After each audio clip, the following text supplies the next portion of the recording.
ইতিহাসের পাতায় কত শত কিংবদন্তির নাম লেখা আছে, কিন্তু ফুটবল নামক এই খেলাটায় বোধহয় একজনই আছেন যিনি ইতিহাসকে নতুন করে বারবার লিখতে ভালোবাসেন। হ্যাঁ, আমরা কথা বলছিলাম আর্জেন্টাইন তারকা লিওনেল মেসির কথা। কিন্তু জার্মানির মিরোস্লাভ ক্লোসার দীর্ঘদিনের সেই অমর রেকর্ড ভেঙে ফুটবল ইতিহাসের সর্বোচ্চ শিখরে বসা, এটা শুধু একজনের পক্ষেই সম্ভব।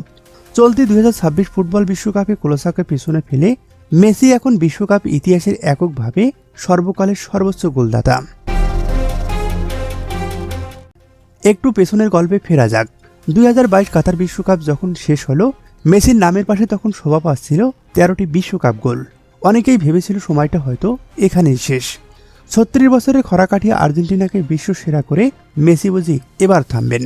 কিন্তু না, গ্রেটেস্ট ওয়ান আর শব্দটা তো আর এমনি আসেনি। আর তাই তো 2026 বিশ্বকাপে এসেও আলজেরিয়ার বিপক্ষে রাজিকো হ্যাটট্রিক, এরপর অস্ট্রেলিয়ার বিপক্ষে আরও দুটি চোখ ধাঁধানো গোল। ব্যাস, হিসাব নিকাশ সব পাল্টে গেল। মাত্র কয়েকটা ম্যাচে নিজের ঝুলিতে নিলেন আরও 5টি গোল।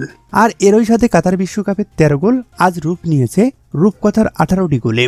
কিন্তু মেসি 28 ম্যাচে 18টি গোল করে ফুটবল বিশ্বকে জানিয়ে দিলেন, রেকর্ড যত কঠিনই হোক না কেন, রেকর্ড ভাঙার জন্য তিনি তৈরি।